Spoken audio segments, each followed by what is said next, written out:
As-Sunnah, As-Sunnah, As-Sunnah Foundation. As-Sunnah, As-Sunnah, As-Sunnah Foundation. আসসালামু আলাইকুম ওয়া রাহমাতুল্লাহি ওয়া বারাকাতুহু। আলহামদুলিল্লাহ, ওয়াসসালাতু ওয়াসসালামু আলা রাসূলিল্লাহ ওয়া আলা আলিহি ওয়া আসহাবিহি ওয়া মান ওয়ালাহ, মা বাদ।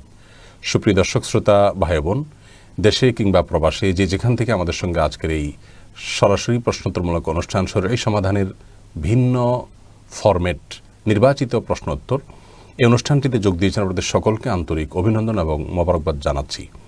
প্রিয় দর্শক, অনেক আগে থেকে আমরা আপনাদের সঙ্গে ওয়াদা করেছিলাম যে প্রতি সপ্তাহের জুমাবার রাত 9টা থেকে 10টা বাংলাদেশ সময় আমরা সরাসরি প্রশ্নোত্তর নিয়ে আপনাদের সামনে হাজির হওয়ার চেষ্টা করি এবং হাদিসের আলোকে আপনাদের জিজ্ঞাসাগুলোর জবাব দেওয়ার চেষ্টা করি।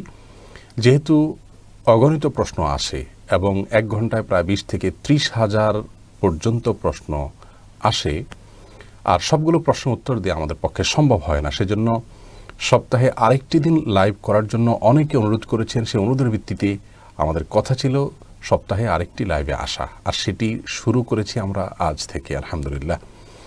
এই লাইভে আমরা নির্বাচিত প্রশ্ন উত্তর দেব, অর্থাৎ আজ যে লাইভটি আপনারা এই মুহূর্তে দেখছেন, এই লাইভের মন্তব্যের ঘরে আপনাদের প্রশ্নগুলো আপনারা লিখুন। আমরা ইনশাআল্লাহ সেখান থেকে নির্বাচিত প্রশ্নের উত্তর নিয়ে হাজির হব আগামী সপ্তাহে।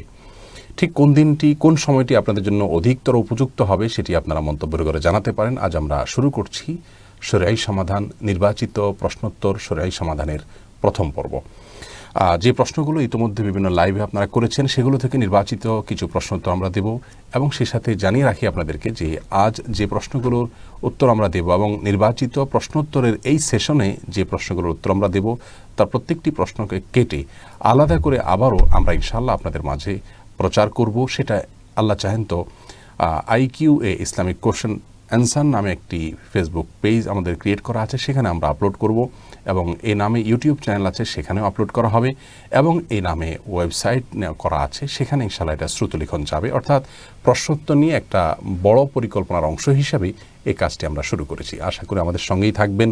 অন্য সকল প্রোগ্রামে যেভাবে আপনারা ছিলেন, আপনাদের আন্তরিকতা ছিল, স্নেহ ছিল, প্রেরণা ছিল এবং সুপরামর্শ ছিল, আশা করি যে নির্বাচিত প্রশ্নোত্তরের এই সেশনে আপনাদের সুপরামর্শ এবং আন্তরিকতা এবং সমর্থন আমাদের সঙ্গে থাকবে। জাযাকুমুল্লাহু খায়রা। আবারও বলছি, আজকের এই প্রশ্নোত্তর সেশন যেটি আজকে থেকে শুরু হলো, এই সেশনটাতে অর্থাৎ নির্বাচিত প্রশ্নোত্তরের এই পর্ব যতগুলো পর্ব যাবে তার প্রত্যেকটা প্রশ্নকে আলাদা আলাদা করে কেটে পৃথক পৃথক ক্লিপ আকারে ইনশাআল্লাহ প্রচার করা হবে আমাদের Facebook page IQA Islamic question answer বা ইসলামিক প্রশ্নোত্তর এবং একই নামে ইউটিউব চ্যানেল এবং আমাদের ওয়েবসাইটে। আশা করি সেগুলোতে আপনারা থাকবেন এবং যথাসময়ে সেগুলো সম্প্রচার করা হবে এবং সেগুলোর লিঙ্ক দেওয়া হবে আমাদের পেজে। জাযাকুমুল্লাহু খায়রা। আর দেরি না করে তাহলে শুরু করছি প্রশ্নোত্তরের পালায়। আমাদের কাছে যে প্রশ্নগুলো ইতিমধ্যে এসছে বিভিন্ন লাইভ প্রোগ্রামে, সেখান থেকে আমরা অনেকগুলো প্রশ্নোত্তর আজ দিচ্ছি ইনশাআল্লাহ। সর্বপ্রথম প্রশ্ন হলো, আহমদ হোসেন প্রশ্ন করেছেন, একমাত্র মেয়েকে বাবা মার সকল সম্পদ লিখে দিলে সেটা জায়েজ হবে কিনা? এই প্রশ্নটি অনেক মানুষের। বাবা মা যদি তাদের একমাত্র কন্যা সন্তান, তাদের কোনো ছেলেও নেই এবং অন্য কোনো সন্তানও নেই, একজন মাত্র কন্যা সন্তান থাকলে তাকে যদি সমস্ত সম্পদ লিখে দিয়ে যেতে চান সেটি পারবেন কিনা? এই প্রশ্নের উত্তরে আমরা বলতে চাই যে এই লিখে দেওয়াটা দুইভাবে হতে পারে। প্রথমত ওসিয়ত হতে পারে যে আমার মৃত্যুর পর আমার সমস্ত সম্পদ আমার কন্যা পেয়ে যাবে। এরকম ওসিয়ত যদি তিনি করেন, তাহলে সেই ওসিয়ত বিশুদ্ধ হওয়াটা নির্ভর করে অন্য যে ওয়ারিস আছেন তাদের অনুমতির উপর। ধরুন একজন বাবা, তিনি তার কন্যাকে সমস্ত সম্পদ দেওয়ার জন্য ওসিয়ত করলেন। এই কন্যা ছাড়াও ওই ব্যক্তির আরও ওয়ারিস থাকতে পারে, যেমন তার স্ত্রী থাকলে, বেঁচে থাকলে, অর্থাৎ মেয়ের মা বেঁচে থাকলে তিনি ওয়ারিস, তারপরে ওই ব্যক্তির মা বা বাবা বেঁচে থাকলে তারাও ওয়ারিস। তো এরকম অন্য ওয়ারিসটা যদি তার এই ওসিয়তকে অ্যালাউ করেন, তারা যদি বলেন ঠিক আছে আমরাও সম্মত আছি মেয়েকে তিনি সব দিয়ে দিয়েছেন, সেটা বাস্তবায়ন করা হোক, তাহলে সেই ক্ষেত্রে তার সে ওসিয়ত বাস্তবায়ন হতে পারে। তাহলে মৃত কোনো বাবা মা যদি তার সন্তানকে সমস্ত সম্পদ দিয়ে দেওয়ার জন্য ওসিয়ত করে যান, সেই ওসিয়তটা কার্যকর হবে। শর্ত হলো অন্য ওয়ারিস যারা আছেন তাদের অনুমোদন সাপেক্ষে।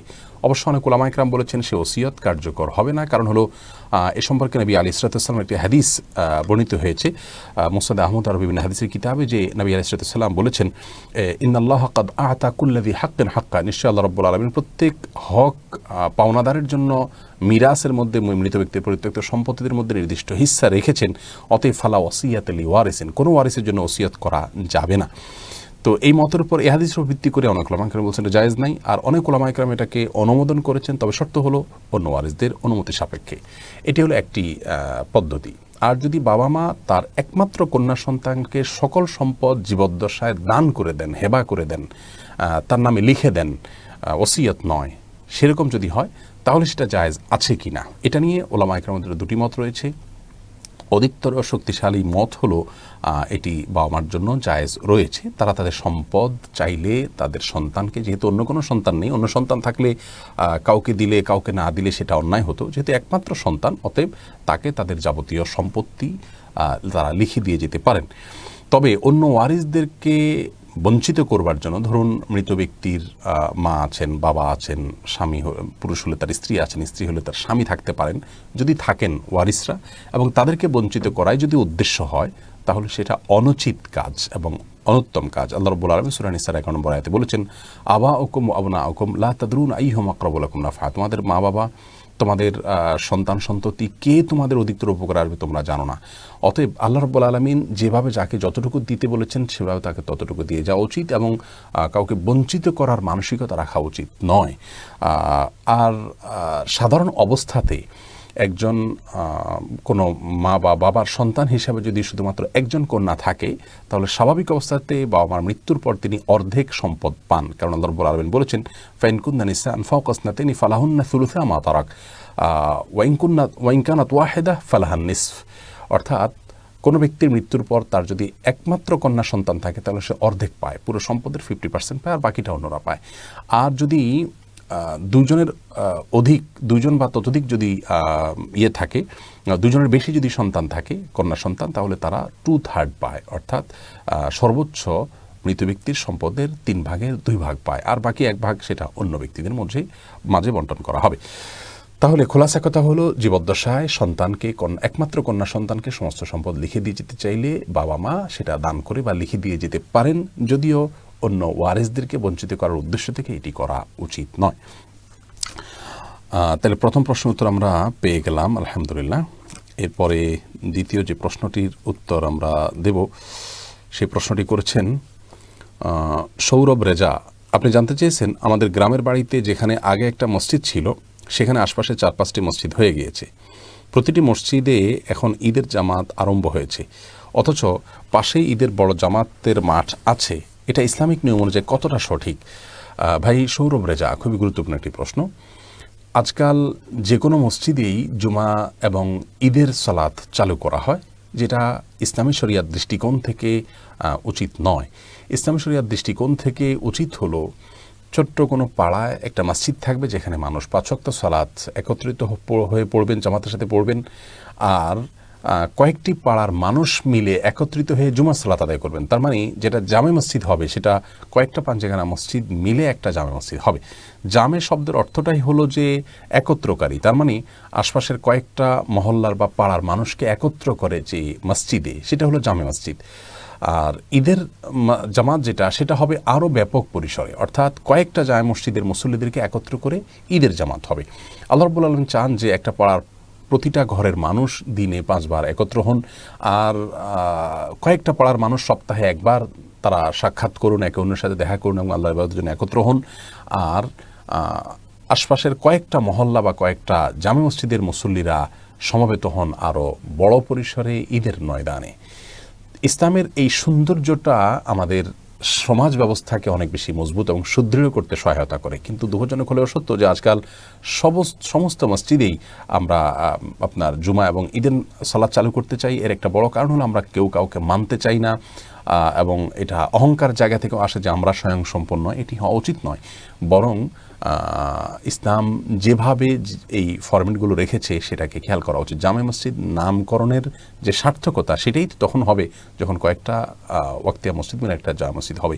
সৌদি আরব সহ পৃথিবীর অনেক দেশে এটি এখনও আছে যে সব মসজিদগুলোতে জুমা পড়ার জন্য পারমিশন দেওয়া হয় না, বরং অনেকগুলো আপনার ওয়াক্তিয়া বা পাঞ্জাগানা মসজিদ মিলে একটা জামে মসজিদ হয়, আর কয়েকটা জামে মসজিদ মিলে এলাকা মিলে একটা বড় ঈদগাহের ব্যবস্থা করা হয়। এটা মাধ্যমে ইসলামের সৌন্দর্য প্রকাশিত হয়, বিধায় সেটিকে আমরা যদি আমল করতে পারি অনেক বেশি ভালো হয়।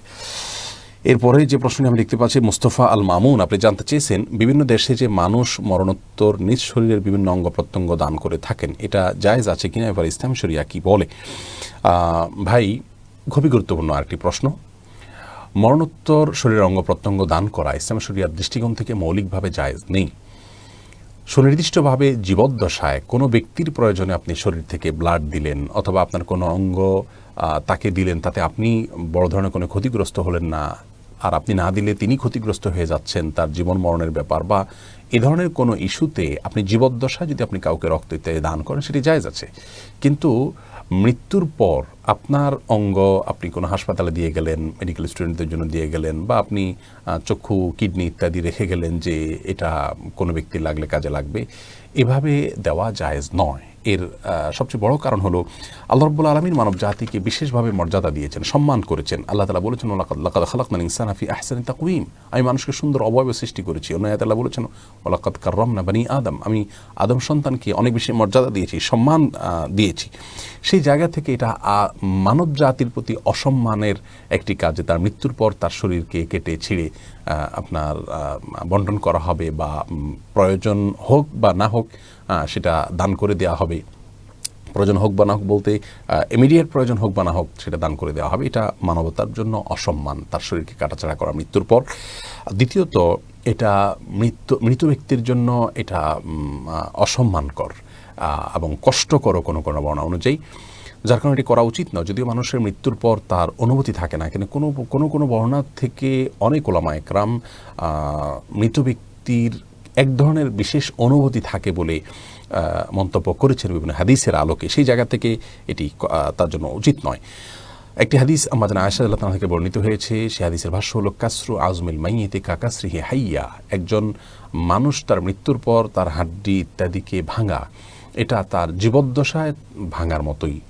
এই হাদিসের ব্যাখ্যায় অবশ্য ওলামা একরাম বলেছেন এটি অপরাধের দিক থেকে জীবদ্দশায় তার এগুলো ভাঙা আর মৃত্যুর পরে ভাঙা একই রকম। এই জন্যই পোস্টমর্টমের বিষয়টিকে ইসলামী শরিয়া অ্যালাউ করে না, যে বিকল্প কোনো পথ বের করা যেতে পারে, কিন্তু আপনার যেন তেন কারণে পোস্টমর্টেম করা বা মানুষের মৃত্যুর পর কাটাছাড়া করা তার শরীরকে, এটা জায়েজ নয়।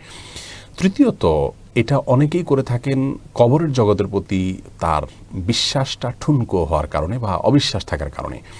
অর্থাৎ তিনি মনে করেন যে মৃত্যুর পরে এগুলো তো মাটির সাথে মিশেই যাবে, কি প্রয়োজন অযথা এটাকে নষ্ট করার, বরং এটা দিয়ে কেউ উপকৃত হোক। আপাত দৃষ্টিতে খুব চমৎকার একটা দৃষ্টিভঙ্গি এটি, মূলত এটি অন্তঃসার শূন্য।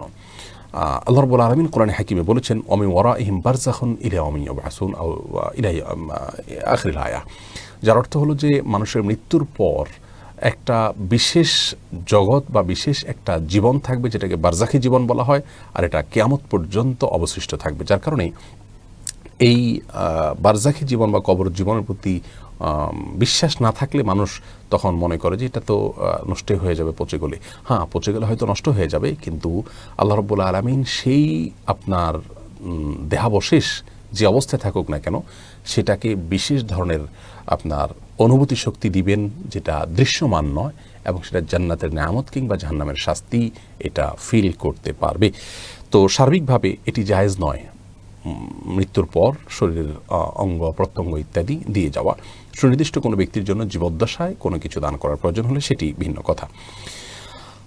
এরপরে যে প্রশ্নটি আমি দেখতে পাচ্ছি তা হলো শারমিন আক্তার জুই, আপনি জানতে চেয়েছেন একা বা মেয়েরা মেয়েদের সামনে কি টাকনুর উপর কাপড় পরে থাকলে গুনাহ হবে কিনা।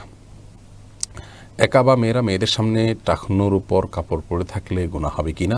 বোন শারমিন, আপনার প্রশ্ন উত্তর হলো না, এতে কোনো গুনাহ হবে না। কারণ হলো মেয়েদের জন্য যে পর্দার বিধিবিধান দেওয়া হয়েছে, সেই পর্দার বিধিবিধানটা মূলত পুরুষদের সামনে, পরপুরুষদের সামনে, গায়রে মাহরাম পুরুষদের সামনে যখন থাকবেন তখন আপনাকে পর্দা মেনটেন করতে হবে। আর সতর ভিন্ন জিনিস, একটা হলো পর্দা, একটা হলো সতর। সতর হলো যা আপনার স্বজাতীয় কারোর সামনেও প্রকাশ করা উচিত নয়, সবসময় ঢেকে রাখা আবশ্যক। পুরুষদের জন্য সতর যেমন নাভি থেকে হাঁটু পর্যন্ত, নারীদের জন্য যে সতর রয়েছে সেই সতরের মধ্যে পায়ের গোছা টোছা এগুলো সতর নয়, যার কারণে একজন নারী অন্য নারীদের সামনে তার পায়ের গোছা টোছা এগুলো যদি উন্মুক্ত রাখেন তাতে তিনি গুনাহগার হবেন না। হ্যাঁ, পরপুরুষের সামনে রাখলে অবশ্যই গুনাহগার হবেন, কারণ সেটি পর্দার খেলাফ। তাহলে পায়ের গোছা এটা পর্দার আওতায় না থাকলেও, সতরের আওতায় না থাকলেও পর্দার আওতায় আছে। অতএব যাদের জন্য পর্দার বিধান প্রযোজ্য হয় তাদের সামনে পায়ের গোছা এগুলো প্রকাশ করা যাবে না। কিন্তু যেহেতু এটি সতরের আওতায় নাই বিধায় যাদের সঙ্গে পর্দার বিধান নাই তাদের সঙ্গে এটা প্রদর্শন করা যাবে। খোলাসা কথা হলো, একজন নারী তার টাকনোর উপরে কাপড় যদি উঠে যায়, পায়ের গোছা যদি অন্য নারীরা দেখে, কোনো অসুবিধা নেই, কারণ এটি পর্দার অন্তর্ভুক্ত নয়। এটা পর্দার অন্তর্ভুক্ত, সতরের অন্তর্ভুক্ত নয়। যেহেতু পর্দার অন্তর্ভুক্ত, অতএব অন্য নারীদের সাথে পর্দার বিধান নেই। এরপরে যে প্রশ্নটি আমি দেখতে পাচ্ছি সেটা হলো তানভীর আহমেদ নিলয়, আপনি জানতে চেয়েছেন, তার আগে একটা প্রশ্ন আছে, আয়েশা আখতার, আপনি জানতে চেয়েছেন একজন আমার জন্য খাবার পাঠালো, অথচ আমি জানি না এই খাবারের উৎস হালাল নাকি হারাম।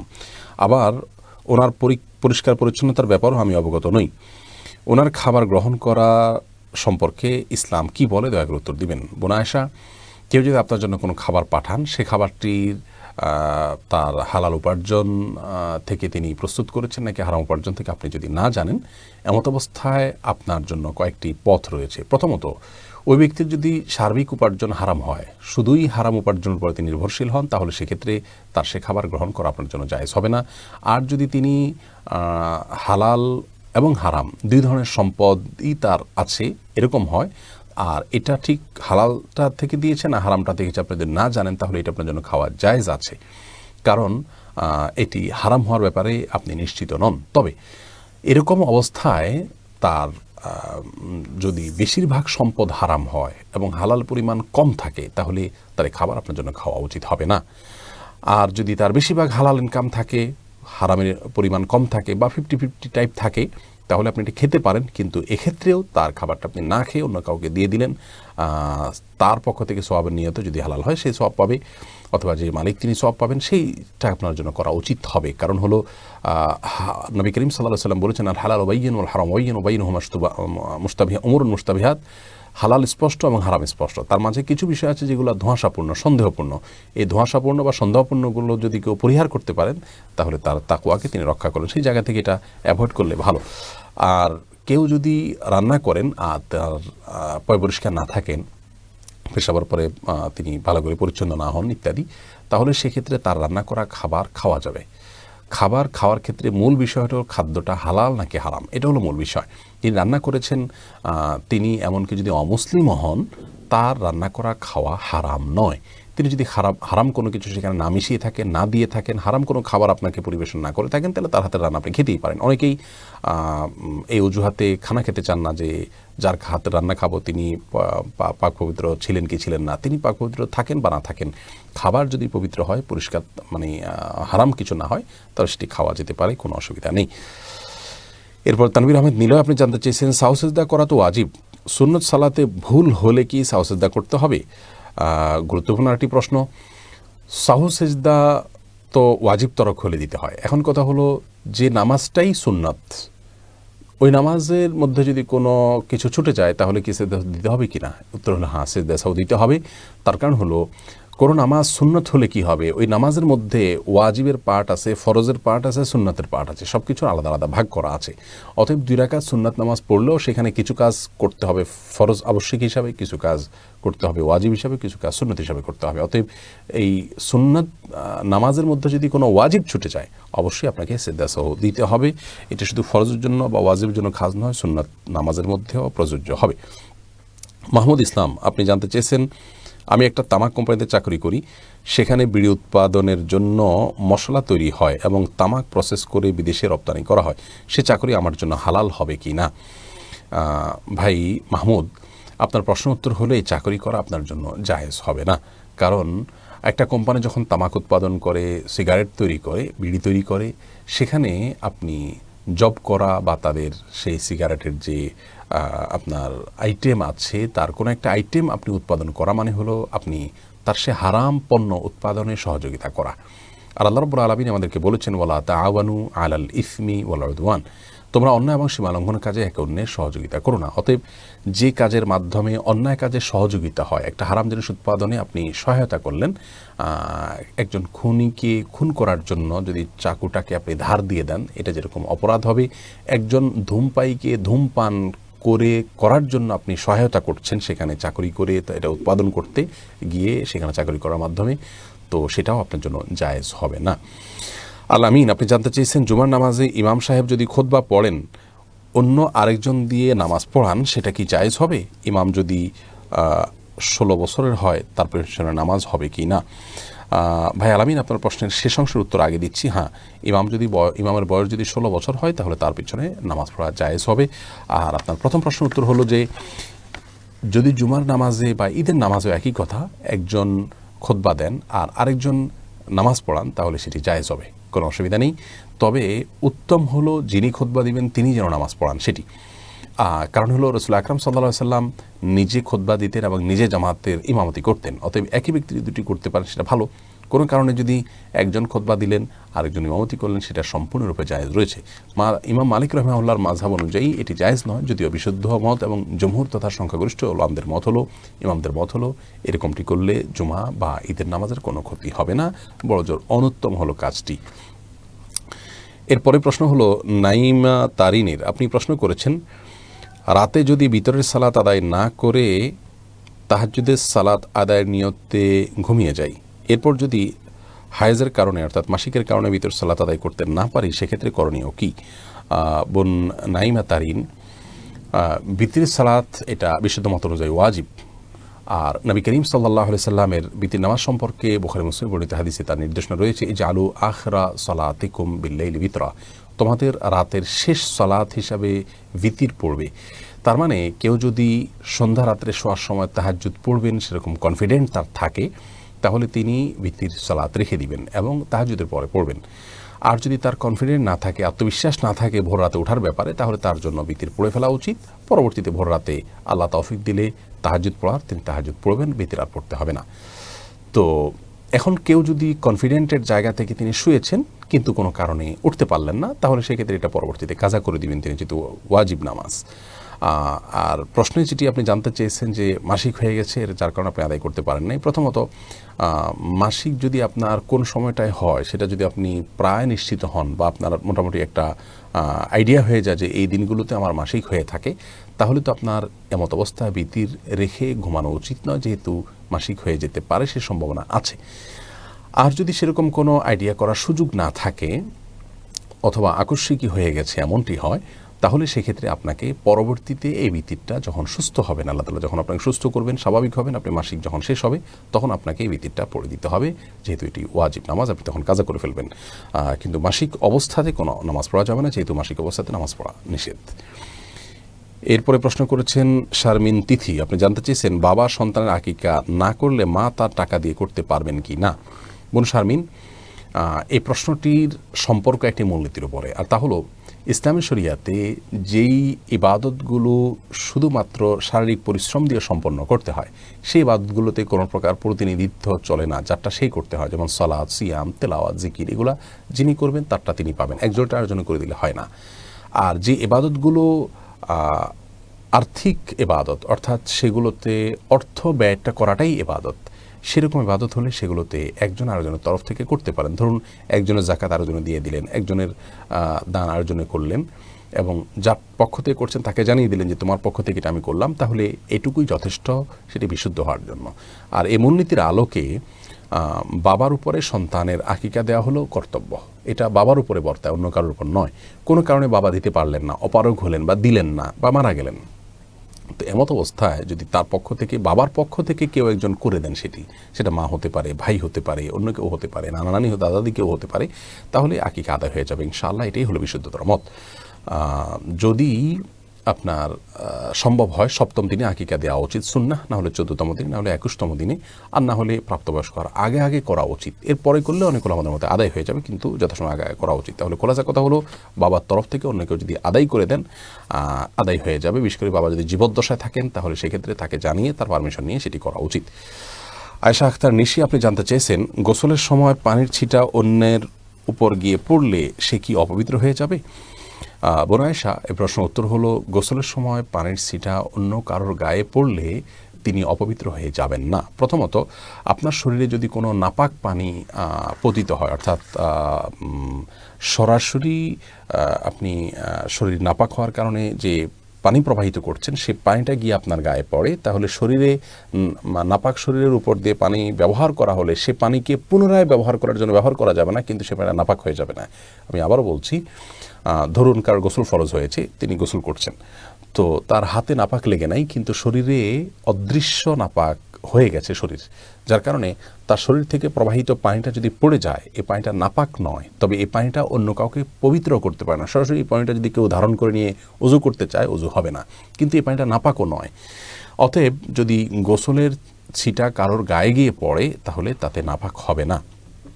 আর যদি তার শরীরের কোনো অংশে নাপাক থাকে এবং সে পানি নাপাকের সাথে মিশে গিয়ে যে পানির ছিটা পড়েছে এটা সেই নাপাক পানি হতে পারে, এরকম সন্দেহ থাকে, তাহলে সন্দেহের ক্ষেত্রেও আপনার অজু বা পবিত্রতা এগুলো সন্দেহের কারণে নষ্ট হয় না। আল ইয়াকিনু লা ইয়াজুলু বিশ-শাক, ইসলামের ফিকহের একটি মূলনীতি হলো নিশ্চিত বিষয় সন্দেহের কারণে আপনার দূরীভূত হয়ে যায় না। যার কারণে খোলাসা কথা হলো, ফরজ গোসল করলেন আপনি, এই গোসলের যে নাপাক, এই গোসলের যে পানি প্রবাহিত হয়ে পড়লো, সেই পানি ছিটা কারো গায়ে পড়লে সেটা নাপাক হবে না। প্রথমত, শরীর থেকে প্রবাহিত হয়ে গেলে নাপাক শরীর, ব্যক্তির শরীর থেকে প্রবাহিত হলেই পানিটা নাপাক হবে না। দ্বিতীয়ত, নাপাক শরীরে কোনো নাপাক পদার্থ থাকলে তার সাথে মিশে গিয়ে পানিটা নাপাক হয়ে ছিটা লেগেছে, যেটা যে সেই পানি, এটাও যেহেতু আপনি নিশ্চিত নয়, অতএব মূলগতভাবে এর কারণে শরীর বা কাপড়ে লাগলে সেটি নাপাক হয়ে যাবে না। তবে সাধারণত এ ধরনের পানি থেকে বেঁচে থাকলে ভালো, অবশ্যই, যাতে করে নিজের ভিতরে কোনো প্রকার সন্দেহের রোগ না আসে, অনেকের মধ্যে সূচিবায়ুর রোগ আছে, সেগুলো যেন না হয়। শেখ শাইমুল আপনি জানতে চেয়েছেন, আমি একটি কোম্পানিতে আছি যেখানে নামাজ পড়তে দেওয়া হয় না, এখন আমি পালিয়ে নামাজ পড়লে তা হবে কি না? দেখুন, পালিয়ে নামাজ পড়ুন আর যেভাবে পড়ুন, আপনাকে ওয়াক্ত অনুযায়ী সলাত আদায় করতেই হবে, এটা হলো মূল বিষয়। সলাত হলো আল্লাহ রাব্বুল আলামিনের পক্ষ থেকে আপনার জন্য সবচেয়ে গুরুত্বপূর্ণ নির্দেশ, যা আদায় করা ছাড়া একজন মুসলমান থাকা নিয়ে প্রশ্ন তোলা যায়, এরকম একটি ব্যাপার। অতএব সালাত পড়তেই হবে, সেটা যেভাবেই হোক, আপনি পালিয়ে হলে পালিয়েই পড়তে হবে আপনাকে। তবে যে কোম্পানি আপনাকে সালাত আদায় করতে দেয় না, সেই কোম্পানিতে আপনার জন্য চাকরি করা জায়েজ নয়। আপনি হালাল উপার্জনের জন্য অন্য কোনো পথ বের করতে হবে। এমনকি আপনি যদি প্রবাসে থাকেন, প্রয়োজনে প্রবাস থেকে দেশে চলে আসবেন, আল্লাহ তাআলা আপনাকে না খাইয়ে মারবেন না ইনশাআল্লাহ। প্রয়োজনে প্রবাসে অন্য কোনো চাকরি আপনি খুঁজবেন, কিন্তু আপনার এই চাকরি ছেড়ে দেওয়া উচিত। ধরুন কোনো কোম্পানি আপনাকে জব দিলেন আর বললেন যে তোমাকে অনেক হ্যান্ডসাম অ্যামাউন্টের স্যালারি দেওয়া হবে, বিপরীতে তোমাকে যেটি করতে হবে তা হলো ডিউটি করবে তুমি, কিন্তু কোনো শ্বাস নিতে পারবে না, শ্বাস আটকে রেখে তোমাকে ডিউটি করতে হবে। আপনি কখনো সেই চাকরি করবেন? কারণ আমার তো বেঁচে থাকাটা আগে, তারপর তো চাকরি। ঠিক একইভাবে একজন ইমানদার ব্যক্তির জন্য সালাতটা এরকম, তিনি সালাত পড়তে না দিলে সেই জায়গায় তিনি চাকরি করতে পারেন না, যে আমার আগে তো সালাত ঠিক থাকবে, ইমান ঠিক থাকবে, তারপর তো আমি অন্য কিছু করব। আল্লাহ তাআলা বোঝার তৌফিক দান করুন। এরপরের প্রশ্ন হলো তামিম প্রো, আপনি প্রশ্ন করেছেন, কেউ বলে 15 বছর হলে নামাজ ফরজ হয়, আবার কেউ বলে 10 বছর হলে, আসলে আসল বয়সটা কত? দেখুন ভাই তামিম, 15 বছর বয়স হলে সালাত আবশ্যক হবে নাকি 10 বছর বয়সে, এ বিষয়ে বিশুদ্ধতর মত হলো আসলে প্রাপ্তবয়স্ক, ইসলামী শরীয়তের দৃষ্টিকোণ থেকে প্রাপ্তবয়স্ক বা বালেগ হওয়া বিষয়টি মূলত বয়সের সাথে নির্ভরশীল নয়। এটি নির্ভরশীল হলো বালেগ হওয়ার কোনো আলামত, কোনো নিদর্শন বালকের মধ্যে প্রকাশ পাওয়া যায় কি যায় না তার উপরে। মেয়েদের জন্য মাসিক আরম্ভ হওয়া, ছেলের জন্য স্বপ্নদোষ ইত্যাদি শুরু হওয়া, এটা হলো প্রাপ্তবয়স্ক হওয়ার আলামত। এগুলো যদি শুরু হয় তাহলে তাকে প্রাপ্তবয়স্ক ধরা হবে। এরপর থেকে তার জন্য সালাত, সিয়াম এগুলো আবশ্যক হয়ে যাবে, সকল বিধিবিধান তার জন্য প্রযোজ্য হয়ে যাবে, সে আর শিশু নয় ইসলাম শরীয়তের দৃষ্টিকোণ থেকে। যদি কোনো মেয়ের বা কোনো ছেলের মধ্যে মাসিক হওয়ার এই আলামতগুলো প্রকাশ না হয়, হতে পারে শারীরিক কারণে আপনার এগুলো প্রকাশ হয় না অনেক বয়স হয়ে যাওয়ার পরেও, তাহলেও তার বালেগ হওয়ার সময়সীমা, সর্বশেষ সময়সীমা হবে 15 বছর বয়স হওয়ার পর। এটি সবচেয়ে বিশুদ্ধতর মত এবং এটি জামহুরের মত। ইমাম আবু হানিফা রাহিমাহুল্লাহ থেকে একটি বর্ণনা অনুযায়ী এটি তার মত, আবু ইউসুফ মুহাম্মদ রাহিমাহুল্লাহর মত এটি, ইমাম শাফি রাহিমাহুল্লাহর মত এটি, অন্যান্য ইমামদের মত, বিশেষ ইমামদের মত এটি যে 15 বছর বয়স হলো বালেগ হওয়ার সর্বশেষ সীমানা। যদি আলামত 13 বা 12 বা 14 বছর বয়সে প্রকাশ পেয়ে যায় তাহলে তখন থেকে বালেগ, আর যদি আলামত প্রকাশ না হয় তাহলে সর্বশেষ 15 বছর বয়স হয়ে গেলে তখন থেকে প্রাপ্তবয়স্ক ধরা হবে এবং সালাত সিয়ামের বিধান আসবে। অতএব 10 বছর যদি কেউ বলে থাকেন তাহলে সেটি সঠিক নয়। এরপর এমডি মাসুম হুসাইন আপনি জানতে চেয়েছেন, আমি নামাজে এবং নামাজের বাইরে সব সময় প্যান্ট ভাঁজ করে টাকনোর উপরে পড়ি, কিন্তু অনেক আলেমরা বলেন প্যান্ট গুটিয়ে নামাজ পড়া নাকি নিষেধ। সেক্ষেত্রে সবসময় প্যান্ট গুটিয়ে টাকনোর উপরে পড়া সঠিক হবে নাকি প্যান্ট কেটে ছোট করতেই হবে? ভাই মাসুম হুসাইন, আপনার শেষের কথার উত্তর আগে দিই, সেটা হলো যে প্যান্ট কেটে ছোট করাই উত্তম। শুধু নামাজের সময় আপনি ভাঁজ করে নামাজ পড়া আপনার জন্য উচিত হবে না, বরং উচিত হবে প্যান্টকে স্থায়ীভাবে ছোট করে ফেলা। কারণ টাকনুর নিচে কাপড় পরা নিষেধ, সেটি নামাজরত অবস্থায়ও নিষেধ, নামাজের বাইরেও নিষেধ। সেই জায়গা থেকে আপনি এটা কেটে ফেলাই আপনার উচিত হবে এবং সেটাই আপনার কর্তব্য হবে। কোনো অবস্থাতেই শুধুমাত্র নামাজের সময় ভাঁজ করলেন আবার পরে আপনি খুলে দিলেন, সেটা আপনার জন্য জায়েজ নয়। এরপরে আসি আপনার প্রশ্নের প্রথম অংশে। আপনি যতদিন কাটতে না পারবেন ততদিন পর্যন্ত আপনি টাকনুর নিচে প্যান্ট রেখেই নামাজ পড়বেন, নাকি টাকনুর উপরে নামাজ এবং নামাজের বাইরে ভাঁজ করে রাখার চেষ্টা করবেন? উত্তর হলো অবশ্যই সর্বাবস্থায় আপনি ভাঁজ করে রাখার চেষ্টা করবেন। এখানে মুশকিল হলো অনেক উলামা ইকরাম এই নামাজের সময় অনেকে যে ভাঁজ করে থাকেন, এই ভাঁজ করাকে নিষেধ করেন এই জন্য যে একটি হাদিস নবী আলাইহিস সালাম কাপড় ভাঁজ করে সালাত আদায় করতে নিষেধ করেছেন। এখন যদি কেউ জামার হাতা কিংবা গোছা কিংবা আপনার প্যান্ট ইত্যাদি এগুলো যদি কেউ এমনিতে মানে সাধারণ অবস্থায় যদি এগুলোকে গোছান নামাজরত অবস্থায়, এটা জায়েজ নয়। অনেক উজু করার সময় এরকম হাতা গুটিয়ে তারপর নামাজ পড়েন, এটি জায়েজ নয়, বরং সেগুলোকে টেনে দিয়ে স্বাভাবিক অবস্থায় নামাজ পড়া উচিত। এটা আল্লাহ তাআলার শানে, আল্লাহর সামনে আপনি দাঁড়াচ্ছেন, তার খেলাফ হয়ে যায় এগুলোকে গুটিয়ে নামাজ পড়া। টাকনুর বিষয়টা একটু ভিন্নতর। টাকনুর নিচে যে কাপড় পরে সেই কাপড়টা যদি কেউ গোটান তাহলে সেই গোটানোটা হলো একটা হারাম থেকে বাঁচার জন্য, সেটা অন্য কোনো অসৎ উদ্দেশ্যে বা সাধারণ কোনো উদ্দেশ্যে না। তো নামাজরত অবস্থায় হারামে লিপ্ত না থাকার চেষ্টা তো অবশ্যই ভালো, প্রশংসনীয়, সেই জায়গাতে এটা নিষেধ নয়। সৌদি আরবের সর্বোচ্চ উলামা পরিষদের ফতোয়া রয়েছে, তারপরে আপনার ফতোয়া বিষয়ক স্থায়ী কমিটির ফতোয়া রয়েছে, আরও কেবারও আমাদের ইন্ডিভিজুয়াল অনেকের ব্যক্তিগত ফতোয়া রয়েছে।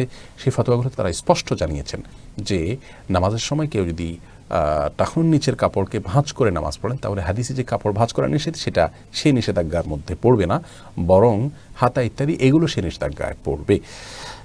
তবে সব সময়ের জন্য স্থায়ীভাবে প্যান্টকে ছোট করে নেওয়া উচিত, অথবা ভাঁজ করলে সবসময়ের জন্য ভাঁজ করে রাখা উচিত। নামাজের সময় তো উচিতই, নামাজের পরেও করা দরকার। এরপরের প্রশ্নটা হলো ফরমান আলী, আপনি জানতে চেয়েছেন, আমি একটি মিলে ম্যানেজার হিসেবে কর্মরত আছি। মিলটি ব্যাংক থেকে লোন নিয়ে ব্যবসা পরিচালনা করে আসছে। বিভিন্ন হিসাবের পাশাপাশি ব্যাংকের হিসাব ও মুনাফা লিখতে হয়। এমত অবস্থা আমার জন্য এই চাকরি জায়েজ হবে কি না? ভাই ফরমান আলী, যেহেতু আপনার চাকরিস্থল যে মিলটি, সেখানে আপনার কর্তৃপক্ষ সুদভিত্তিক লোন নিয়েছেন এবং তার উপরে ভিত্তি করে তিনি সেটা আপনাকে লিখতে হয়। আপনার কাজের অংশ হিসাবে সুদ কত দেওয়া হলো, নেওয়া হলো, ব্যাংক থেকে পাওনা দেনা হিসাবটি লিখতে হয়। অতএব এই জবটি করা আপনার জন্য জায়েজ হবে না। কারণ সহিহ বুখারী মুসলিম বর্ণিত হাদিসে নবী সাল্লাল্লাহু আলাইহি ওয়াসাল্লাম বলেছেন, লাআনাল্লাহু আকিলার রিবা ওয়া মুকিলাহু।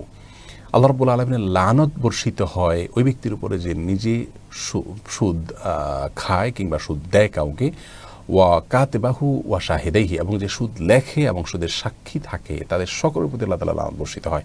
তো আপনি সুদের লেখকের ভূমিকা এখানে অবতীর্ণ হয়েছেন, যেহেতু আপনার জবের অংশ হিসাবে কোম্পানির সুদের হিসাব নিকাশ লিখতে হয়। তো এই জবটি করা আপনার জন্য জায়েজ হবে না। আল্লাহ তাআলা আপনাকে হালাল উপার্জনের ব্যবস্থা করে দিন, আমরা দোয়া করি। এরপরে প্রশ্ন করেছেন হলো আফরিন সুমি, আপনি জানতে চেয়েছেন, আমার সন্তানের ক্যান্সার হয়েছিল, তার বয়স ছিল 13 বা 14, তখন তার নামাজ রোজা ফরজ হয়েছিল কিনা? যদি ফরজ হয়, এখন বাবা মা হিসাবে আমাদের করণীয় কি? সে 11 মাস অসুস্থ ছিল, তারপর সে আজ 47 দিন হলো মহান আল্লাহর মেহমান হয়ে গেছেন, আমাদের করণীয় কি? বোন আফরিন সুমি, আল্লাহ রাব্বুল আলামিন আপনাদেরকে সান্ত্বনা নসিব করুন, সন্তানের এই বিয়োগে আপনারা যেন সবর করতে পারেন। আর আপনার প্রশ্ন উত্তর হলো যে সন্তানের বয়স যদি 13 বা 14 হয়ে থাকে এবং এই অবস্থায় ক্যান্সার আক্রান্ত সে মারা যেয়ে থাকে, তার আগে যদি তার মধ্যে প্রাপ্তবয়স্ক হওয়ার যে আলামত সেগুলোর কোনোটি যদি প্রকাশ না পেয়ে থাকে, তাহলে সে বালেগ হয়নি, অতএব তার জন্য সালাতের বিধান আরোপিত হয়নি। সে সালাত না পড়ে থাকলে সেটা নিয়ে আপনাদের টেনশনের কোনো কারণ নেই। আর যদি এই বয়সের আগেই 13 বা 14 এই বয়সে মৃত্যু যখন হয়েছে তার আগেই যদি তার মধ্যে প্রাপ্তবয়স্ক হওয়ার আলামতগুলো প্রকাশ পেয়ে থাকে, যেমন ছেলে হলে তার স্বপ্নদোষ হওয়া, মেয়ে হলে মাসিক হওয়া ইত্যাদি, এগুলো যদি প্রকাশ পেয়ে থাকে তাহলে তার উপরে সালাত এবং সিয়ামের বিধান এসে গেছে। এমন অবস্থায় সালাত সিয়াম না করে থাকলে, সে অবহেলা করে সুস্থ অবস্থা না করে থাকলে সে অপরাধী ছিল। আল্লাহর কাছে তার পক্ষ হয়ে আপনারা ইস্তেগফার করবেন, ক্ষমা প্রার্থনা করবেন, তার পক্ষ হয়ে দান সাদকা ইত্যাদি মৃত ব্যক্তির জন্য যা যা করবেন সেগুলো করবেন। আর যদি অসুস্থ হওয়ার পর, শয্যাশায়ী হওয়ার পর সে সালাত সিয়াম করতে না পারে, এরকম হয়ে থাকে, প্রাপ্তবয়স্ক হয়ে গেছে, আলামত প্রকাশ হয়ে গেছে কিন্তু সেটি সম্পাদন করতে পারেনি অসুস্থতার কারণে, তাহলে সেক্ষেত্রে সিয়াম রোজা না রাখার সুযোগ না পেলে আপনি তার রোজার জন্য ফিদিয়া দিবেন। আর ফিদিয়া হলো প্রত্যেকটা রোজার জন্য একজন করে মিসকিনকে একদিনে খাবার দিবেন, 30টা রোজার জন্য 30 দিনের খাবার দিয়ে দিবেন, তাতে ইনশাআল্লাহ দায়মুক্ত হয়ে যাবেন। ইঞ্জিনিয়ার আশরাফুল ইসলাম, আপনি জানতে চেয়েছেন, আমার বয়স 25 বছর, আমি বাড়িতে বিয়ের কথা বলছিলাম কিন্তু তারা আমাকে 1 বছর পর বিয়ে করার কথা বলছে। আমার পক্ষে 1 বছর অপেক্ষা করা কষ্টকর, আমাকে একটু পরামর্শ দিন কিভাবে এই সময়টা পার করা যেতে পারে মাস্টারবেশন থেকে বাঁচার জন্য।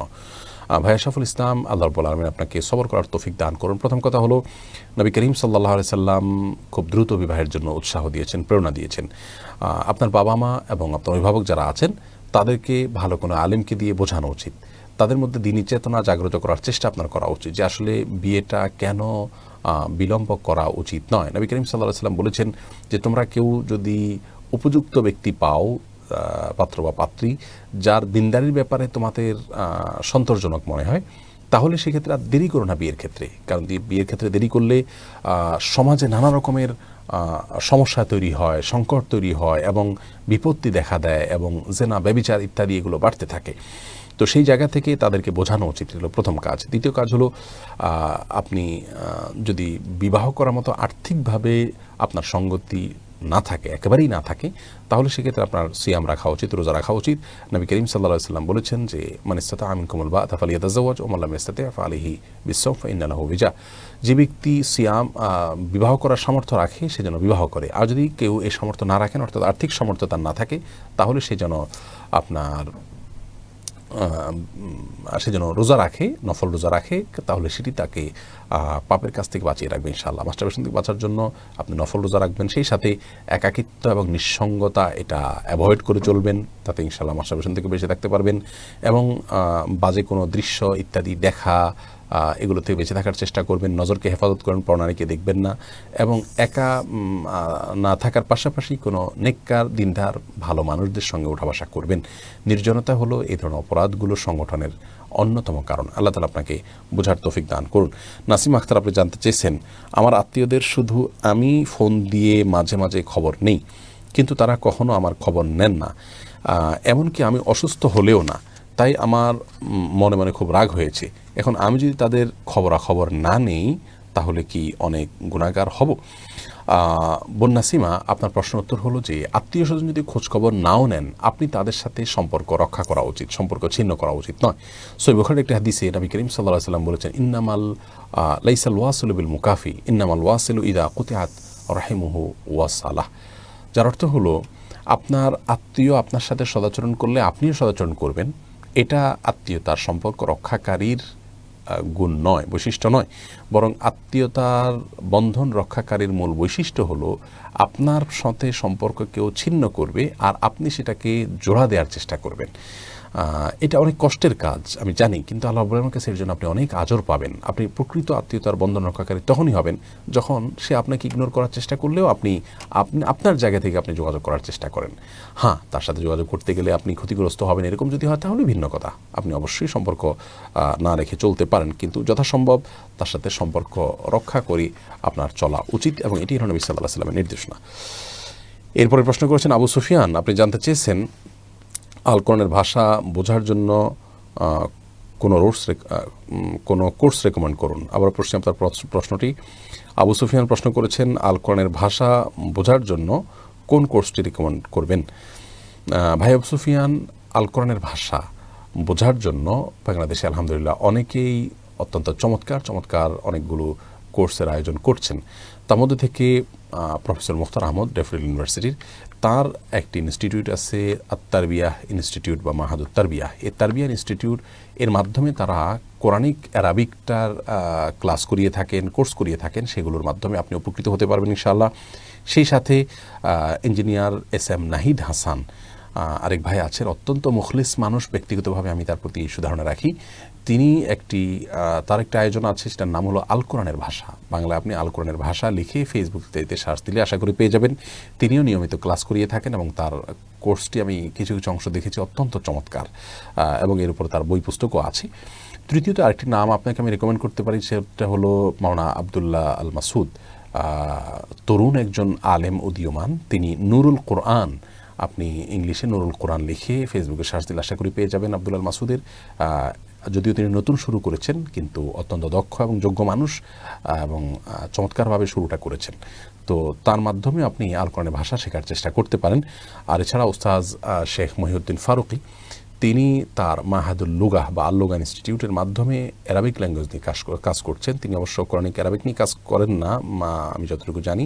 তিনি সাধারণভাবে বরং ব্যাপকভাবে সকল আরবি মানে পুরো আরবি ল্যাঙ্গুয়েজ নিয়ে তিনি কাজ করে থাকেন। অতএব কোরআনিক অ্যারাবিক জানার জন্য আপনি ব্যক্তিগুলোকে ফলো করতে পারেন, প্রতিষ্ঠানগুলোকে ফলো করতে পারেন, বরং সবগুলোকে একটু করে দেখে যেটা আপনার কাছে খুব বেশি ভালো মনে হয় বা আপনি বেশি উপকৃত হচ্ছেন বলে মনে হয়, সেটাকে আপনি অনুসরণ করতে পারেন। এবং কোরআন বোঝার জন্য আমাদের আসলে চেষ্টা থাকা উচিত। এবং কোরআন যদি আপনি বুঝে পড়েন, তাহলে সেক্ষেত্রে আপনি কোরআন পড়ার অবর্ণনীয় একটি স্বাদ অবশ্যই ফিল করতে পারবেন। এরপরে যে প্রশ্ন আমি দেখছি তা হলো তুহিন, আপনি প্রশ্ন করেছেন চুলোর নখ কাটার পর তা টয়লেটে ফেললে গুনাহ হবে কিনা। ভাই তুহিন, আমাদের শরীরের চুল, নখ ইত্যাদি কেটে সেটা যদি আমরা টয়লেটে বা ওয়াশরুমে ফেলে দিই, তাহলে তার কারণে গুনাহ হবে না, কিন্তু কাজটি অনুত্তম, মানে ভালো নয়। একজন মুসলিম তার শরীরের কোনো অঙ্গ প্রত্যঙ্গ, চুল, নখ ইত্যাদি এগুলো যদি কাটার প্রয়োজন হয় কেটে, তিনি সেটাকে যদি কোনো মাটি ইত্যাদির নিচে পুঁতে রাখতে পারেন, সেটা ভালো, উত্তম। কারণ অনেক সাহাবী থেকে এই ধরনের আমলের কথা পাওয়া যায়।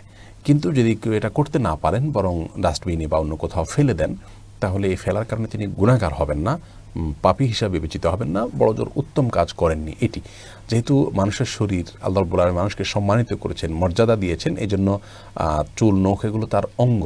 তো এই অঙ্গকে অসম্মানজনক জায়গায় না ফেলাটা উচিত, উত্তম। বাট যদি কেউ ফেলেন, তাহলে বড় কোনো গুনাহগার হয়েছেন এমনটি বলার কোনো সুযোগ নেই, গুনাহ হবে না।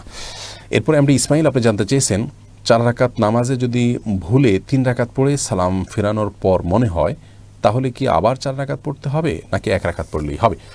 ভাই ইসমাইল, 4 রাকাত বিশিষ্ট সালাত, সেটা জামাতে হতে পারে, ইমাম সাহেবের এই ভুলটা হচ্ছে এমন হতে পারে, মুক্তাদিরও হতে পারে যে 4 রাকাত বিশিষ্ট সালাতের 3য় রাকাতে তিনি ভুলে বসে গেছেন। সালাম ফেরানোর পর মনে হলো বা পেছন থেকে মানুষ লোকমা দিল, তারপর জানা গেল যে 3য় রাকাত ছিল এটি। তাহলে তার এই মুহূর্তে করণীয় হলো ওই অবস্থায় দাঁড়িয়ে গিয়ে আরও 1 রাকাত সালাত তার সাথে সংযুক্ত করে তারপরে শেষে সিজদা সাহু দেওয়া, তাতে ইনশাআল্লাহ নামাজ আদায় হয়ে যাবে। এরপরে প্রশ্নটা হলো সাজ্জাদ মৃধা, আপনি প্রশ্ন করেছেন শেষ রাতে মহান আল্লাহ সপ্তম আকাশে নেমে আসেন, মহাশূন্যে সর্বদাই রাত্রি বিরাজমান, দেশভেদেও রাত্রির তারতম্য ঘটে, কোনো দেশে সূর্য সাময়িক সময়ের জন্য অস্ত যায়, তাহলে এই হাদিস কি যুক্তিযুক্ত? ভাই সাজ্জাদ মৃধা, এ বিষয়ে পূর্ণাঙ্গ একটি ভিডিও আমাদের আছে, আপনি সেটি দেখে নিলে ইনশাআল্লাহ আশা করি পরিষ্কার হয়ে যাবে আপনার কাছে। এখানে সংক্ষেপে বলে রাখছি যে আল্লাহ রাব্বুল আলামিন রাতের শেষ প্রহরে দুনিয়ার আকাশে নেমে আসেন। এই বিষয়টি যেই ভূখণ্ডে যখন ভোর রাত বা রাতের শেষ প্রহর, সেই ভূখণ্ডের মানুষের জন্য প্রযোজ্য। আল্লাহ রাব্বুল আলামিনকে আপনি আমার জায়গায়, আপনার জায়গায় রেখে যদি আপনি কল্পনা করেন, তাহলে এটি মেলাতে পারবেন না। আল্লাহ তো স্রষ্টা, আমরা সৃষ্টি, লাইসা কামিথলিহি শাই, আল্লাহ কোরআনে বলেছেন তার অনুরূপ আর কেউ নয়, কারোর সাথে তার কোনো কিছুতে আপনি সাদৃশ্য খুঁজে পাবেন না। অন্য আয়াতে আল্লাহ বলেছেন ওয়ালাম ইয়াকুল্লাহু কুফুয়ান আহাদ, আল্লাহ সমকক্ষ কেউ নয়। যার কারণে আমরা এক জায়গায় একটা সময় থাকলে অন্য জায়গায় আর অনুপস্থিত থাকি। আল্লাহ রাব্বুল আলামিন কোথাও একই সঙ্গে তিনি কোথাও কোনো ব্যক্তির জন্য তিনি প্রথম আকাশে অবস্থান করছেন, কোনো ব্যক্তির জন্য তিনি তার আরশে আজিমে আছেন, এমনটি হতে পারে। অতএব পৃথিবীর যেই ভূখণ্ডে যখন আপনার হবে, ভোর রাত হবে, তাদের জন্য আল্লাহ রাব্বুল আলামিনের আকাশে নেমে আসাটা, দুনিয়ার আকাশে নেমে আসাটা প্রযোজ্য হবে। একই সময়ে অন্য দেশে মানুষের জন্য যখন দিন হবে তাদের জন্য এটি প্রযোজ্য হবে না। এখন আল্লাহ রাব্বুল আলামিন এক সত্তা, তিনি এক জায়গার জন্য মানুষের জন্য এক রকমের প্রযোজ্য হচ্ছেন, আর জায়গার মানুষের জন্য তার সে অবস্থাটা প্রযোজ্য হচ্ছে না। এটি বোঝার জন্য আল্লাহর একটা ক্ষুদ্র সৃষ্টি, মানে আল্লাহর তুলনায় ক্ষুদ্র, সেটি বলছি সূর্যের কথা যদি আপনি বলেন, সূর্য সে উদিত হচ্ছে। তো যখন সূর্য উদিত হয়ে আমাদের ধরুন বাংলাদেশে আলো দিচ্ছে, দিনের আলো আমরা সূর্যের মাধ্যমে পাচ্ছি, একই সময় কিন্তু সূর্যের এই অবস্থানের কারণে অন্য জায়গায় অন্ধকার হচ্ছে, রাত হচ্ছে। তো আল্লাহ সৃষ্টির জন্য যদি এটি প্রযোজ্য হয় যে একই সঙ্গে সে এক জায়গায় দিন হওয়ার কারণ হয়, আর এক জায়গায় রাত হওয়ার কারণ হয়, তাহলে আল্লাহ তাআলার জন্য এটি অসম্ভব কোনো কিছু নয়। এটি আমাদের সাথে বা আল্লাহ সৃষ্টির সাথে তুলনা করলে বা আমাদেরকে দিয়ে বিবেচনা করলে সেটি কোনোভাবে মেলানো সম্ভব হবে না। সিরাজা মুনির, আপনি জানতে চেয়েছেন, আমার 2 বছরের বাচ্চা আছে, আমি নামাজে বসলে সে আমার সিজদার সামনে এসে বসে, কখনো শুয়েও থাকে, আমি সরে সরে সিজদা দেই, এমনও হয় আমি সিজদা থেকে উঠে দেখি ও সিজদার সামনেই ছিল, এভাবে নামাজ হবে কিনা? বোন সিরাজা মুনিরা, প্রথম কথা হলো যে এভাবে নামাজ হয়ে যাবে। আপনার সিজদার সময় আপনার সামনে ছিল, তাহলে আপনি তাকে সিজদা করেছেন, শিরক হয়ে গেছে, এরকমটি ভাবার কোনো কারণ নেই। কারণ ইন্নামাল আমালু বিন্নিয়াত, আপনি সিজদা তো আল্লাহকে করছেন, আপনার নিয়ত তো সেটি, সকল আমল যেহেতু নিয়তের উপর নির্ভর করে, অতএব আপনার এই সিজদাটি কোন উদ্দেশ্যে আপনি সিজদা করেছেন তার উপর নির্ভর করবে। আপনি তো সিজদা আল্লাহকে করেছেন, তাকে করেননি। তো কাকতালীভাবে সে সামনে ছিল, জাস্ট এটুকু, আপনি তাকে উদ্দেশ্য নিয়ে করেননি, অতএব তার নামাজ হয়ে যাবে। আর নামাজের সময় বাচ্চারা ডিস্টার্ব করতে পারে, সেই জায়গা থেকে বাসায় অন্য কোনো লোকজন থাকলে তাদের কাছে বাচ্চাকে রাখা উচিত, যাতে করে তারা বাচ্চাকে ধরে রাখেন এবং বাচ্চা যেন ডিস্টার্ব না করে। কিন্তু এর পরেও বাচ্চারা ডিস্টার্ব করতে পারে। যদি বাচ্চারা ডিস্টার্ব করেন, রাখার কোনো লোক না থাকে, অথবা রাখার লোক থাকার পরও ডিস্টার্ব করলো, নামাজে উঠে পড়লো, তাহলে সেটাকে স্বাভাবিকভাবে নেওয়া উচিত, সবর করা উচিত। এর মধ্যেই নামাজের মধ্যে মনোযোগ ধরে রাখার জন্য কসরত করা উচিত, চেষ্টা করা উচিত। নবী করিম সাল্লাল্লাহু আলাইহি ওয়াসাল্লাম যখন সিজদা গেছেন, তার নাতি হাসান বা হুসাইন রাদিয়াল্লাহু তাআলা আনহুমা, তারা অনেকেই তার কাঁধের উপরে বা পিঠের উপর উঠে বসতেন। নবী সাল্লাল্লাহু আলাইহি ওয়াসাল্লাম অপেক্ষা করতেন তাদের নামা পর্যন্ত, তারপর সিজদা থেকে উঠতেন। তাহলে বোঝা গেল যে বাচ্চারা নামাজের সময় গায়ে গড়াগড়ি করা, উপরে ওঠা বা সামনে পিছনে হাঁটাহাঁটি করাটা হতে পারে। বাচ্চাদের এই বিষয়টিকে সহনশীলতার সাথে দেখা উচিত। যদিও সাধারণ বড় কোনো মানুষ বা কোনো বালক বা প্রাপ্তবয়স্ক লেভেলের কেউ যদি হয়, তাহলে সেটি গ্রহণযোগ্য নয়। এরপরে প্রশ্নটি করেছেন আসমা আখতার, আপনি জানতে চেয়েছেন, কেউ যদি আল্লাহর কাছে কন্যা সন্তানের জন্য দোয়া করেন তাহলে কি গুনাহ হবে? বোন আসমা, আল্লাহর কাছে কন্যা সন্তানের জন্য দোয়া করলে সেটি গুনাহ হবে না। আল্লাহর কাছে কন্যা সন্তান চাওয়া যেতেই পারে, তবে উত্তম হলো আল্লাহর কাছে নেক সন্তান চাওয়া। আম্বিয়া আলাইহিমুসসালাম বা আল্লাহ তাআলা বিভিন্ন নবী রাসূলগণ, তারা আল্লাহ তাআলার কাছে সন্তান চাইতেন নেক সন্তান। রব্বি হাবলি মিনাস সলিহিন, হে আল্লাহ আমাকে আপনি নেক সন্তান দান করুন। কারণ সন্তান আসলে ছেলে বা মেয়ে হওয়ার চাইতে গুরুত্বপূর্ণ হলো সে নেক কিনা। তারপরেও কারোর হয়তো কয়েকজন ছেলে সন্তান হয়েছে, তিনি এখন একটা মেয়ে সন্তানের আকাঙ্ক্ষা করছেন, সেই জায়গা থেকে তিনি কন্যা সন্তানের কাছে চাইতেই পারেন, কোনো দোষের কিছু নেই। কিন্তু কন্যা সন্তান না হলে তিনি মন খারাপ করলেন, সেটা আবার করা উচিত না। আল্লাহর ফয়সালায় সন্তুষ্ট হওয়া উচিত, কারণ আল্লাহ তাআলা তার জন্য যা নির্বাচন করেছেন, তিনি যা ভেবেছেন তার চাইতে এটা কল্যাণকর হবে। সেই জায়গা থেকে হাহুতাশ করা বা অস্থির হওয়া উচিত নয়। আর ইয়াসিন আরফাত, আপনি প্রশ্ন করেছেন, আমি প্রবাসী, এখানে দাঁড়িয়ে পেশাব করতে হয়, বসার সিস্টেম নাই, এক্ষেত্রে আমার করণীয় কি? দাঁড়িয়ে পেশাবকারী ব্যক্তি নামাজ পড়লে নামাজ হবে কিনা? ইয়াসিন আরফাত, দাঁড়িয়ে পেশাবকারী ব্যক্তির নামাজ হয়ে যাবে, তবে সাধারণ এবং সুস্থ অবস্থায় দাঁড়িয়ে পেশাব না করাই উত্তম এবং উচিত। তিরমিজি বর্ণিত একটা হাদিসে আমরা জানতে পারি দাঁড়িয়ে পেশাব করার বিষয়ে আমাদের আয়েশা রাদিয়াল্লাহু আনহা বর্ণনা করেছেন যে নবী সাল্লাল্লাহু আলাইহি ওয়াসাল্লাম দাঁড়িয়ে পেশাব করতে, এটা কেউ বললে তোমরা বিশ্বাস করবে না। তবে বুখারীতে একটা হাদিস থেকে আমরা জানতে পারি নবী সাল্লাল্লাহু আলাইহি ওয়াসাল্লাম একবার কোনো একটা জায়গায় যেখানে পরিবেশটা এমন ছিল যে বসার মতো কোনো অবস্থা ছিল না, ময়লা ইত্যাদি ছিল, সেখানে তিনি দাঁড়িয়ে পেশাব করেছেন। তো এ হাদিসে তো কারণই বলা আছে যে সেখানে বিশেষ কারণে তিনি দাঁড়িয়ে পেশাব করেছেন, বিধায় বিশেষ কোনো কারণে যদি কেউ দাঁড়িয়ে পেশাব করেন তাতে কোনো অসুবিধা নেই। আর যদি বিশেষ কারণ না থাকে তাহলে বসে পেশাব করা উচিত এবং উত্তম, ভালো। কিন্তু বসে যদি পেশাব না করে কেউ নিয়মিত দাঁড়িয়ে পেশাব করেন, তাহলে তিনি কোনো বড় গুনাহ করছেন এমন নয়, এবং এর কারণে নামাজ হবে না, বিষয়টি সেরকমও নয়। যদিও সৌদি আরবের উলামা ইকরামের মধ্যে থেকে বিন বাজ, ইবনে উসাইমিন রাহিমাহুল্লাহ সহ অনেক উলামা ইকরামের মত এক্ষেত্রে ভিন্ন। তারা সে সমস্ত উলামা ইকরাম এবং স্কলারগণের মত হলো যে দাঁড়িয়েও কেউ বিনা কারণেও পেশাব করতে পারে। তারা ওই যে নবী সাল্লাল্লাহু আলাইহি ওয়াসাল্লাম একবার দাঁড়িয়ে পেশাব করেছেন বলে যে একটি হাদিস যে পাওয়া যায় বুখারীতে, সেই হাদিসটিকে তারা ব্যাপকভাবে নিয়ে থাকেন এবং তার উপর ভিত্তি করে তারা বলেন যে এটা যেতে পারে। অবশ্য বসে করা সর্বাবস্থা উত্তম। কারণ হলো আপনি দাঁড়িয়ে যখন পেশাব করবেন তার ছিটে ফোঁটা আশেপাশে এবং শরীরে লাগার সম্ভাবনা অনেক বেশি থাকে, বসে করলে যেটি থাকে না। তাছাড়া অনেক আপনার পেশাব বিশেষজ্ঞ বা মূত্রথলি বিশেষজ্ঞ স্পেশালিস্ট ইউরোলজিস্টদের সাথে আমি কথা বলেছি, তাদের অনেকেই বলেছেন যে নিয়মিত যদি দাঁড়িয়ে পেশাব করা হয় বা অনেকে দাঁড়িয়ে কোচ দিয়ে পেশাব করেন, এর মাধ্যমে হার্নিয়া ইত্যাদি রোগ হওয়ার আশঙ্কা থাকে। যাই হোক, সবচেয়ে বড় কথা হলো যে পেশাব থেকে পরিচ্ছন্ন থাকা আবশ্যক। কবরের আযাবের অন্যতম একটা কারণ হলো পেশাব থেকে পরিচ্ছন্ন ভালো করে না হওয়া। অতএব দাঁড়িয়ে পেশাব করতে গেলে ছিটাফোঁটা গায়ে পোশাকে আশেপাশে লেগে যেতে পারে, সেই জায়গা থেকে যথাসময় বসে পেশাব করাটা উত্তম। কিন্তু এটাকে এত বড় করে দেখার বিষয় নাই যে বসে পেশাব না করলে সে বড় কোনো গুনাহ করে ফেলল। আমাদের দেশে দেখা যায় যে অনেক সময় কেউ দাঁড়িয়ে পেশাব করে তাকে অনেক বড় দোষ হিসাবে দেখা হয়, যেটা উচিত বা সঠিক নয়। এমডি মানসুর আলী, আপনি জানতে চেয়েছেন কেমন মেয়ে বিবাহ করা উচিত। ভাই মানসুর আলী, বিবাহ করার ক্ষেত্রে নবী আলাইহিস সালামের পরামর্শ মাথায় রাখতে হবে। তিনি বলেছেন ফাজফার বিজাতিদ দ্বীন। নানা মানুষ নানা দিক দেখে মেয়েদেরকে বিবাহ করে, তবে তুমি দিনদারিতা দেখে, তাকওয়া দেখে, আল্লাহ ভীতি দেখে, আল্লাহর আদেশ নিষেধের প্রতি শ্রদ্ধা এবং মান্য করার মানসিকতা, এটা দেখে তুমি তোমার জীবনসঙ্গী নির্বাচন করবে। অতএব আপনি পাত্রী দেখার ক্ষেত্রে প্রথমত দেখবেন তিনি নামাজ পড়েন কিনা, তা হালাল হারাম বাজ বিচার করে চলেন কিনা, আল্লাহর ভয় অন্তরে জাগ্রত রাখেন কিনা, আল্লাহ এবং তার রাসূল সাল্লাল্লাহু আলাইহি সাল্লামের আদেশ নিষেধের সামনে নিজেকে সারেন্ডার করে দেন কিনা, এটা হলো প্রথম দেখার বিষয়। সেই সাথে তার সৌন্দর্য, বংশ, অন্যান্য দিকগুলো আপনি দেখতেই পারেন বা দেখা উচিত হতে পারে, কিন্তু মূল বিষয়টা হলো দিনদারি। সেই সাথে অল্পে তুষ্ট থাকা, যদিও এটা দিনদারির অংশ, কিন্তু আলাদা করে এটা বলতে হচ্ছে, কারণ মেয়েদের অন্যতম গুরুত্বপূর্ণ বৈশিষ্ট্য হলো অল্পে তুষ্ট থাকা। ছেলেদের জন্য এটা প্রশংসনীয় গুণ, কিন্তু জীবনসঙ্গিনী হিসাবে মেয়েদের এই গুণটা অনেক বেশি অপরিহার্য হয়ে থাকে। সবরের গুণ কী পরিমাণ আছে না আছে সেই দিকগুলো আপনাকে নির্বাচন করতে হবে। এরপরে প্রশ্ন করেছেন মোর্শেদ খানের পরে প্রশ্ন করেছেন, কোনো পাওনাদারের কাছ থেকে শক্তি প্রয়োগ করে টাকা আদায় করা যাবে কি না। ভাই মোর্শেদ খান, পাওনাদারের কাছে পাওনা পরিশোধের জন্য তাকে আপনি প্রেশার ক্রিয়েট করতে পারেন, তবে সেই প্রেশার ক্রিয়েটটা যেন জুলুমের পর্যায়ে না যায় সেই দিকটা আপনাকে খেয়াল রাখতে হবে। আর মনে রাখা উচিত যে রাসূল করিম সাল্লাল্লাহু আলাইহি ওয়াসাল্লাম তিনি একটা হাদিসে বলেছেন যে ইন্না লিসাহিবিল হাক্কি মাকালা, যেটি বুখারীতে বর্ণিত হয়েছে আর বিভিন্ন হাদিসের কিতাবে বর্ণিত হয়েছে, যার অর্থ হলো যে নিশ্চয়ই পাওনাদারের কিছু বলার আছে। পাওনাদার যদি তার পাওনার জন্য কোনো কিছু বলে, প্রেশার দেয়, তাহলে সেটি করার অধিকার তার আছে। সেই জায়গা থেকে আপনার পাওনাদারকে প্রেশার দেয়া যেতে পারে, কিন্তু সেই প্রেশার দেওয়ার মানে এই নয় যে তার প্রতি আপনি জুলুম করবেন।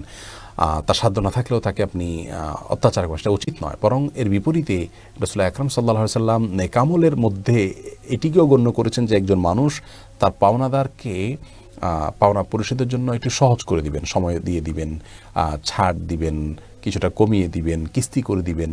এনজারুল মুসির, যেটাকে হাদিসের ভাষ্যে বলা হয়েছে, এটি অত্যন্ত গুরুত্বপূর্ণ একটি সওয়াবের কাজ।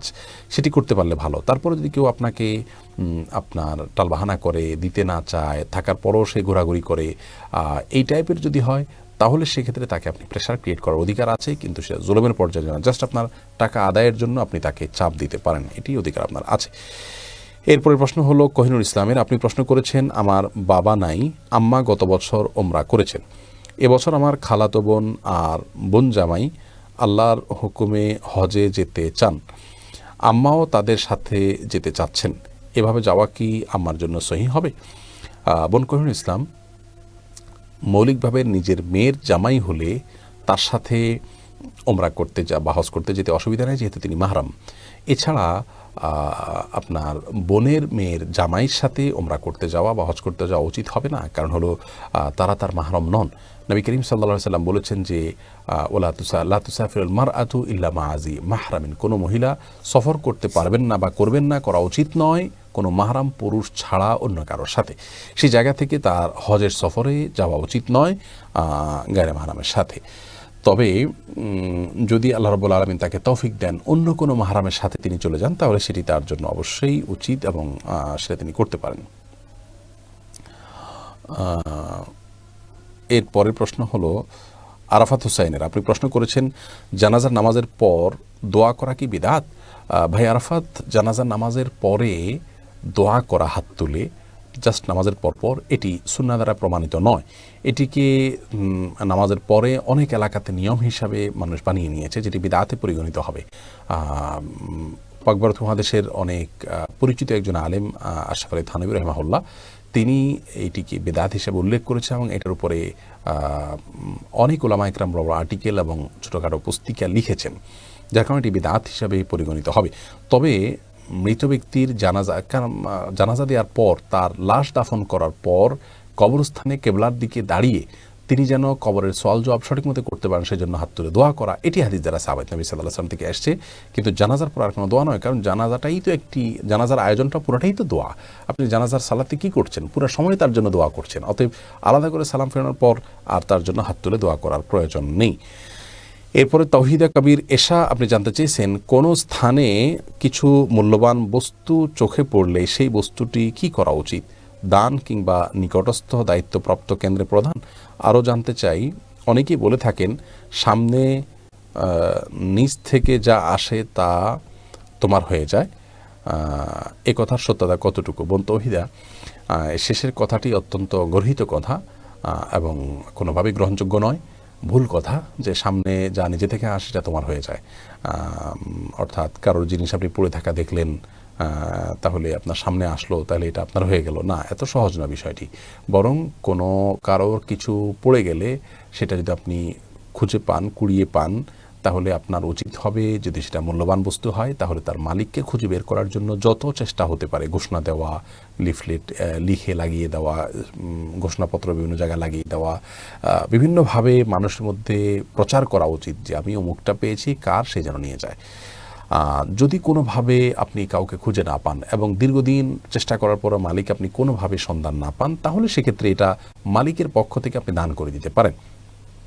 আর যদি বিষয়টি আপনার খুব তুচ্ছ হয়, সাধারণ হয়, ধরুন 10 টাকা, 20 টাকার নোট, 5 টাকার নোট বা এরকম কিছু হয়, খুব অল্প স্বল্প জিনিস হয়, তাহলে সেক্ষেত্রে সেটা নিয়ে আপনার ব্যাপকভাবে আপনার ঘোষণা দেওয়া আবশ্যক নয়।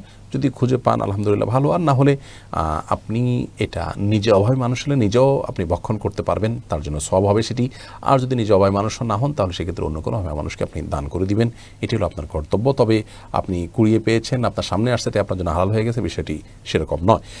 এমডি জিল্লুর রহমান জোহান আপনি জানতে চেয়েছেন, মানুষের শরীরের পেটে এবং বুকে লোম হয়, সেগুলো কাটা যাবে কি না?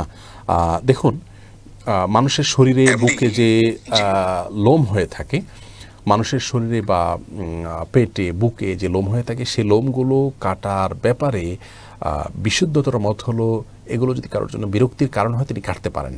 অনেক উলামা ইকরাম এটি নিষেধ করেন এই আয়াতের আলোকে, যে আয়াতে আল্লাহ রাব্বুল আলামিন বলেছেন লা তাবদীলা লিখালকিল্লাহ, আল্লাহর সৃষ্টিতে কোনো পরিবর্তন করা চলবে না। মূলত এটা সৃষ্টিতে পরিবর্তন বলতে যেটি বোঝানো হয় সেই ক্যাটাগরিতে পড়ে না। সেজন্য কাতার ভিত্তিক ফতোয়ার ওয়েবসাইট মার্কাজুল ফতোয়া ইসলাম ওয়েব, তারা ফতোয়া দিয়েছেন যে এটি জায়েজ আছে, যদি কেউ চান তাহলে তিনি করতে পারেন। ধরুন বুকের পশম বা পিঠের পশম বা আপনার বাহুতে অনেকের পশম হয় এত বেশি যে সেটি তার জন্য বিরক্তির কারণ হয়, তিনি চাইলে সেটি ফেলে দিতে পারেন বা রিমুভ করতে পারেন, অসুবিধা নেই। শরীরে কিছু পশম আছে যেগুলো কাটা নির্দেশ করা হয়েছে, যেমন বগল নিচের পশম, নাভির নিচের পশম, সেগুলো কাটা নির্দেশ করা হয়েছে, মোচ ছোটো করার নির্দেশ করা হয়েছে, অতএব এগুলো কাটতে হবে, নখ কাটতে হবে। আর কিছু আছে যেগুলো রাখা নির্দেশ করা হয়েছে, যেমন দাড়ি, এটা রাখতে বলা হয়েছে, ওটা রাখতে হবে। চুল, নারীরা চুল রাখবেন, পুরুষরাও চুল রাখবেন। কিন্তু কিছু পশম আছে যেগুলোর পরে রাখা বা কাটা কোনো নির্দেশ বা নিষেধ কিছুই নেই। তোমাদের থেকে এগুলো, অর্থাৎ বুকের পশম, পেটের পশম, পিঠের পশম, বাহুর পশম, এগুলো যেহেতু শরীয়ত রাখতেও নির্দেশ করেনি, না রাখারও ব্যাপারে কোনো নির্দেশনা আসেনি, অতএব এটা রাখা না রাখাটা ব্যক্তির ইখতিয়ার উপর নির্ভর করে। যদিও অনেক উলামা ইকরাম নিষেধ করেন তাবদীলে খালকিল্লাহ, আল্লাহ সৃষ্টিতে পরিবর্তনের কারণ দেখিয়ে। অতএব যদি কারোর একান্ত বিরক্তির কারণ না হয়, এটা ফেলানোর প্রয়োজন নেই, বিরক্তির কারণ হলে তিনি ফেলতে পারেন। এর পরের প্রশ্নটি হলো আদনান আদি, আপনি প্রশ্ন করেছেন মদের বোতল ধুয়ে পরিষ্কার করে মদের বোতলে পানি খাওয়া যাবে কি না। মদের বোতলে যদি পরিষ্কার করে আপনি পানি রাখেন, সে পানি আপনি পান করেন, তাহলে সেটি আপনার জন্য জায়েজ হবে, মৌলিকভাবে এটি জায়েজ হবে। তবে অনুত্তম, বিভিন্ন হাদিস থেকে এটি জায়েজ হওয়ার বিষয়ে প্রমাণ পাওয়া যায়। তবে জাস্ট জায়েজ হওয়া, যদি বিকল্প বোতল না থাকে আপনি রাখতে পারেন, জাস্ট এটুকু। কিন্তু উত্তম হয় সেটি না রাখা। তার কারণ হলো হারামের কোনো কিছু রাখলে হারামের কথা স্মরণ হবে, বা আপনার দৃশ্যত আপনাকে দেখে কেউ বাজে ধারণা করতে পারে যে এর মধ্যে মদ কিনা, সে মদ ঢালছে কিনা, বা এই জাতীয় অনেক রকমের সমস্যার কারণে সেই বোতলগুলো বা মদের পাত্র ব্যবহার না করে এটাকে নষ্ট করে ফেলা উচিত। যদি কেউ ব্যবহার করেন তাহলে তিনি হারাম করছেন এমনটি বলা যাবে না, কিন্তু অনুত্তম কাজটা আমাদের না করার চেষ্টা থাকা উচিত যথাসম্ভব। এরপরের প্রশ্ন হলো, ইয়াসমিন আক্তার খুশি, আপনি জানতে চেয়েছেন চুল ও দাড়িতে কি মেহেদির কালার নেওয়া যাবে? উত্তর হলো হ্যাঁ, চুল এবং দাড়িতে মেহেদির কালার নেওয়া যাবে, কোনো অসুবিধা নেই। শুধু মেহেদির কালার নয়, যে কোনো আপনার কালার নেওয়া যাবে, যে কালারগুলোর কারণে আলাদা কোনো প্রলেপ তৈরি না হয় চুল বা দাড়ির উপরে। অর্থাৎ ধরুন ন্যাচারাল মেহেদি বা জাতীয় কোনো কালার লাগালেও কেউ লাগাতে পারে, তবে কালো কালার করতে পারবেন না। নবী করিম সাল্লাল্লাহু আলাইহি ওয়াসাল্লাম হাদিসে রয়েছে এ বিষয়ে, জান্নিবুস সাওয়াদ, তোমরা কালো কালার থেকে বেঁচে থাকবে। বিশেষ করে কারোর যদি চুল বা দাড়ি সাদা হয়ে যায় তাহলে সেটাকে রঙিন করার নির্দেশ নবী সাল্লাল্লাহু আলাইহি ওয়াসাল্লাম দিয়েছেন, এবং এই রঙিন করাটা উত্তম এবং ভালো, বিশেষ করে মেহেদির কালার করা।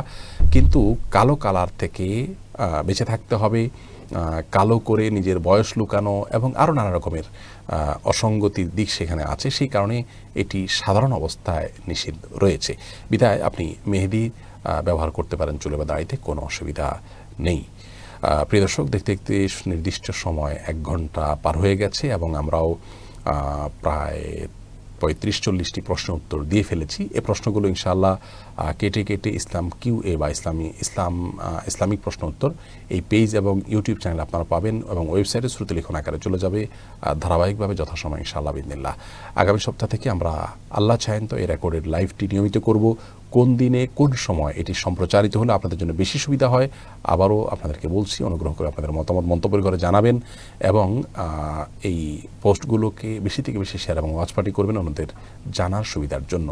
যদি ভালো কিছু বলে থাকি আল্লাহ তাআলার পক্ষ থেকে, ভুল কিছু বলে থাকলে আমার এবং শয়তানের তরফ থেকে, আল্লাহ তাআলা আমাদের সকলকে জানা বিষয়গুলো, শেখা বিষয়গুলোর উপরে আমল করার তৌফিক দান করুন। জাযাকুমুল্লাহু খায়রা। আসসালামু আলাইকুম ওয়া রাহমাতুল্লাহি ওয়া বারাকাতুহু।